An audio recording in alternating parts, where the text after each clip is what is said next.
Druidry is a spiritual tradition that has a very interesting history, and it's connected to this land, particularly to the land of the British Isles and France. But like every spiritual tradition, it has an origin in space, and then it gradually spreads around the world. So there's actually people following the Druid tradition all over the world. But one of the characteristics of it is that it's a nature-based religion, or spiritual way, or philosophy, or approach, that isn't dogmatic. And with revealed religions, where a body of teaching is revealed to one person, they tend to become prescriptive and dogmatic, whereas nature spiritualities, like Druidry, tend to just evolve over time, and there isn't one single person who is the source of revelation. And a lot of people are attracted to Druidry now because they sense that we're at a time of crisis, and that somehow we've neglected the earth, and that we need to get back in touch with the natural world.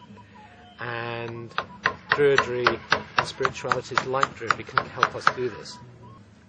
And one of the things I think that Druidry teaches is that, of course, it's great to think globally and to be aware of what's happening all over the world, but also it's important to be in touch with one's locality. And it's so easy for us to feel that what we need is somehow far away from us. But in fact, Britain is covered in sacred sites. There are all sorts of wonderful places, and here we are in Sussex, near the Long Man, and there are lots of sacred sites around Sussex. So, I discovered this when I came to London when I was from London when I was about 35, and couldn't connect with the land for a while, but then started to walk in the landscape and discovered the Long Man and discovered the sacred mound in Lewes and so on, and discovered that there were all these wonderful treasures, really, and that one simply had to walk in the land and experience it and tune in, if you like, and it was there. I didn't have to go to Tibet or even to Glastonbury. It was there on my doorstep. So one of the ideas that comes up when people hear about Druids is they say, well, the Druids existed thousands of years ago. Now, you can't be a Druid now. But the point is that the Druid tradition, there was a period of about 1,000 years. There was the pre-Druidic world, if you like, the sort of shamanistic, probably earth goddess-centered sort of spirituality of the various tribes in these lands that gradually coalesced into a kind of body of religious practice, which was what you might call classical Druidry, that occurred, say, from 500 BC through to about 500 AD, so it's about 1,000 years.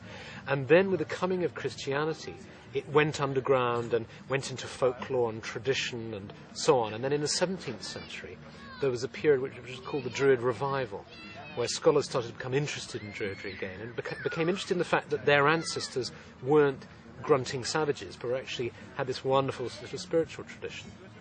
And so the history of Druidry carries on there until you come to the present day, where since the sort of 1980s there's been a tremendous revival of interest. And so when you talk about being a Druid or following the Druid way, you're talking about a tradition that has a history of, certainly from the revival period, of about 200 years, something like that, which is in itself a tradition. But that has roots in a heritage that is much older. Now, it's true that it doesn't have the same continuity as, say, certain Australian Aboriginal traditions or Native American traditions, which is actually a continuous line of inherited law that is passed from one tribe to one generation to another through a tribe. But what is true is that we do have a tradition that is rooted in a heritage. And there's all sorts of information that we can find out about that more and more. So there's a whole lot of, for instance, sacred animal law. About 13 years ago, I published, together with my wife Stephanie, a book called The Druid Animal Oracle, where we looked at all the old native animal law that existed in Britain. And then just this winter we're coming out with the Druid Plant Oracle, which deals with all the herbal law that can be found in these lands as well. And it is actually there. One of the greatest sort of things I've found is that it hasn't been lost. Most people will think that it's actually been lost, and they'll say, oh, well, you've just got a few lines in Caesar or something like that. It's actually not true. There's all sorts of clues that you can pick up on.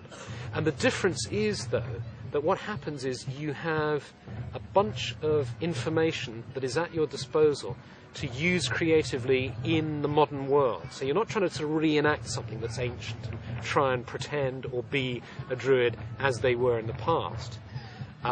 Instead, you've got a whole bunch of ingredients, sacred lore about animals, sacred lore about plants, sacred lore about the festivals and the equinoxes and the solstices and so on, that you can put together to follow a spiritual way that is very much in the here and now. So the difference becomes from, instead of being in the restaurant, you're in the kitchen. So instead of Druidry being a ready-made spirituality that you practice sort of every Sunday morning or whatever, you're in the kitchen. It's not ready-made. It's all there. The ingredients are there, and it's up to you to fashion for yourself and for your family. So you become part of the tradition. You become part of Druidry. My experience of Druidry started when I was a child. My father knew the old chief Druid in London, and he introduced me to him. And this was sort of something, quite extraordinary, really, a chief Druid in London, and who was this, and so on. But I fell in love with this whole idea that the land was covered in sacred sites, and there were stone circles, and there was this ancient tradition, and there was Gomm, the old tree lore of the Druids, and so on. And it was very inspiring to me. And so I studied with him. And then he died, and I went through all sorts of experiences and so on. And the order of Druids that he ran and that I was initiated into on Glastonbury tour about 35 years ago, I was asked to lead it. And so for the last 19 years I've been leading that order. And what's happened since the late 1980s is that the interest in it has sort of grown exponentially. So now we have about 10,000 members. And we put on 4 camps a year, camps like this, for members and their families and friends. And we're going to start doing camps for the public as well, and hopefully.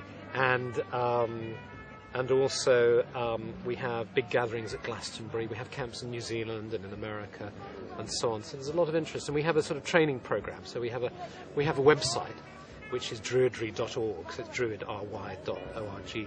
And there we've got a message board, and there are thousands of people on the message board with all sorts of forums and so on, and all sorts of events. And we have a training program, and because Druidry was initially an oral tradition in the old days, and so we've revived that concept. And so we do a training program that's on CDs, and it gets sent out to people. It's also in printed material as well, and we send it out all over the world, and we have people travel through various experiences through that distance learning program.